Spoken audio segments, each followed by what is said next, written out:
Welcome to this week's edition of the OCU Athletics Update. I'm Andrew Himes, and this week we're talking to Superstar Athlete of the Week, Jessica Schiele, and men's basketball coach, Dionne Phelps. Here on the OCU Athletics Update, we're talking to Superstar Athlete of the Week, Jessica Schiele. She's captured her first 3 tournaments at OCU, making her the first women's golfer ever to win 3 tournaments in a row. And tell us about some of the highlights from your first 3 wins. Definitely the margin of winning was probably like my biggest highlight. A lot of birdies were actually made during those 3 rounds, and I'm especially proud of my coach for being so proud of me for my performance and also getting the 2 team wins out of those 3 too. So, what's your favorite club in a bag? Probably have to say the driver. I drive the ball pretty good. My putter, sometimes if I'm rolling the ball pretty well, I feel like I can hold a lot of putts. So. You selected St. Andrews as your favorite course. Yes. Why is that? It's the home of golf. I've been up there a couple of times. I watched the Open. It's truly just an amazing place, and hopefully one day I'll actually get to play there. So. Tell us about how you perfected your swing. Well, I started at the age of 10. Since then, I've had golf lessons up until roughly about 18. That's when I first came out here. Being at Redlands first, coming into a daily plan of just golf and physical fitness, certainly enhanced my game a lot more, and then obviously coming here it's been a lot tougher, so I've worked out pretty hard and dedicated to my game. So what was your reason for choosing OCU? Mainly the national championships and of course the golf program. It's pretty good, and I like Coach Macaulay too. He's an excellent guy. He knows what he's talking about. So. And what's your major? Kinesiology. How did you arrive at that? Well, originally I wanted to be a physical therapist. I kind of still do. Lately, I've been more into the sports psychology, so that kinesiology is kind of like a base of those leading on to that kind of category, you know. So, can you share something with us about yourself that people may not necessarily know? Yeah, this is kind of random, but I am like addicted to frozen yogurt right now. So that's like my worst addiction at the minute. So I guess people don't really know that, but. All right, we've been talking to Superstar Athlete of the Week, Jessica Schiele. You can keep up with her and all the OCU golfers on OCUsports.com.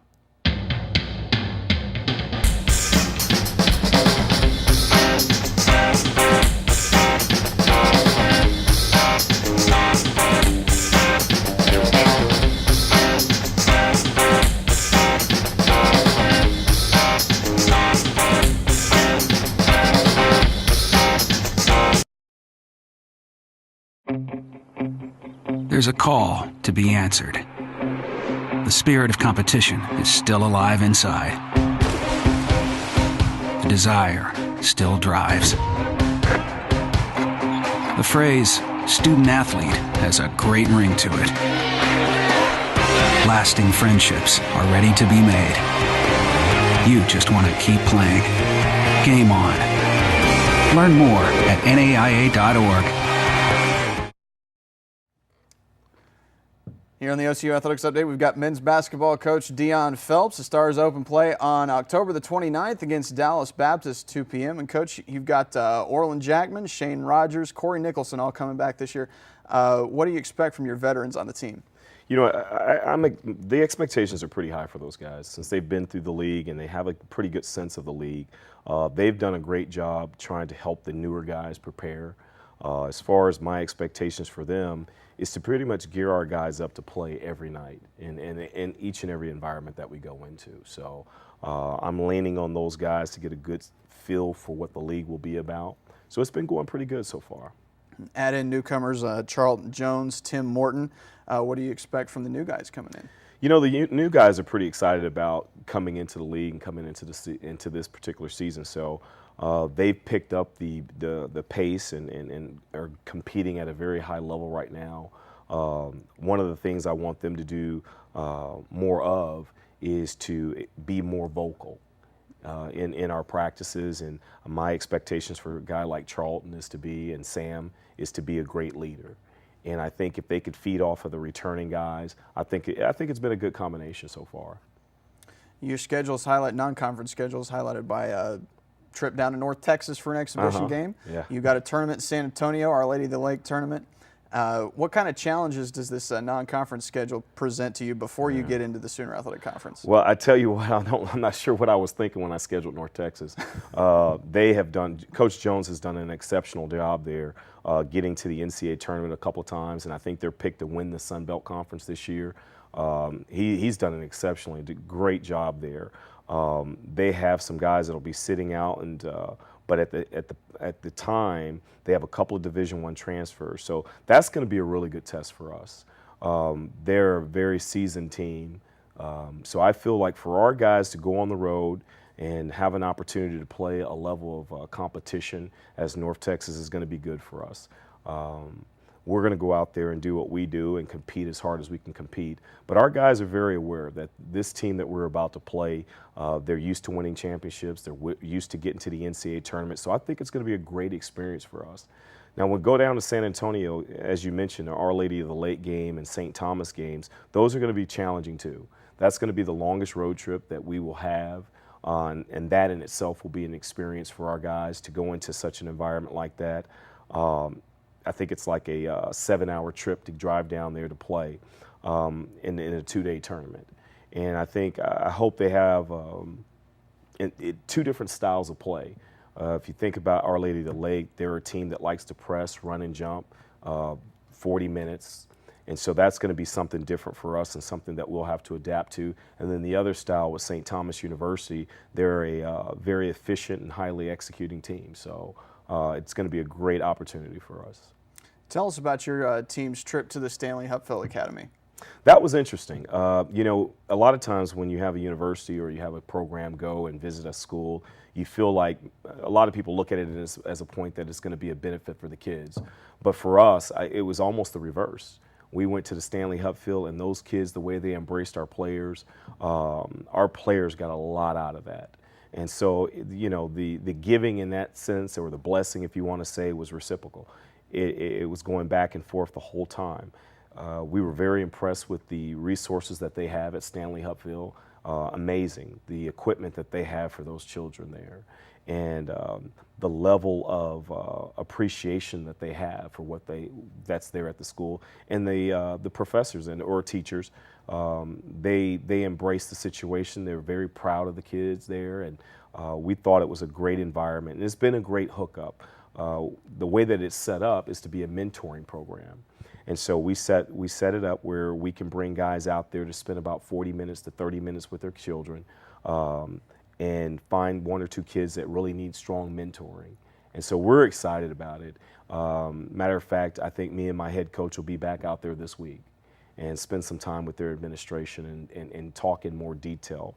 And hopefully at some point in time get those children to come over here and spend some time with us. You also took your team to the National Memorial recently. What did they get out of that? That was a great weekend. One of the things I wanted a lot of the new guys to understand is the resolve that the people of Oklahoma have. So we went through. I think they were impacted because I don't think they really had an idea the actual effect and what actually happened here in Oklahoma on that date. But as they went through, their eyes were really opened. And if you were there, they were so attentive. They were locked in on what was going on. They learned a lot. And the thing that when we walked away from there, we went out to the chairs that are out in the memorial site, and it was amazing. The guys didn't want to leave. And they had no idea that the people of Oklahoma went through such a tragic situation. But on the back end of that, like I mentioned earlier, and I talked to them about, is that the resolve that the people of Oklahoma have. And that type of togetherness that they brought is something that we're going to have to bring in our program. And so it was a great opportunity to relate a situation when you go through adversity is to stick together. And I think they walked away from that. And we had a couple of young men are from Oklahoma. And so they had a little bit more close of a tie to what happened.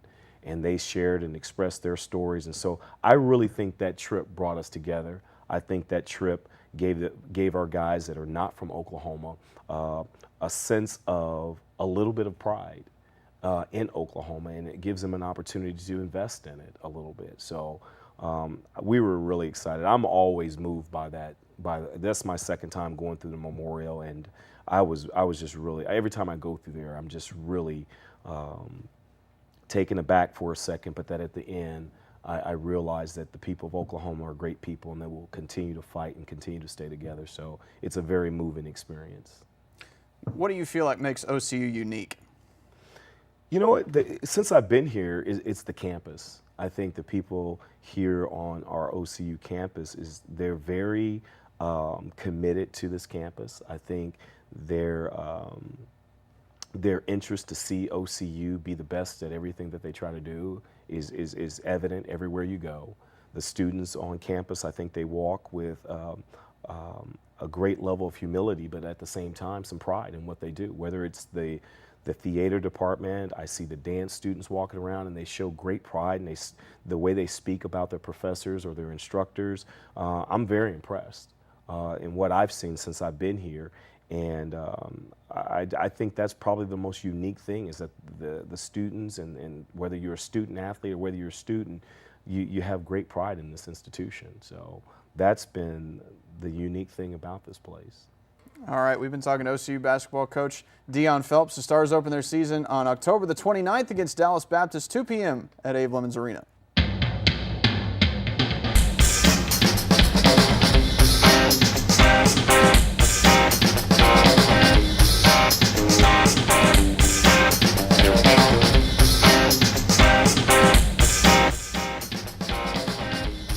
That's it for this week's edition of the OCU Athletics Update.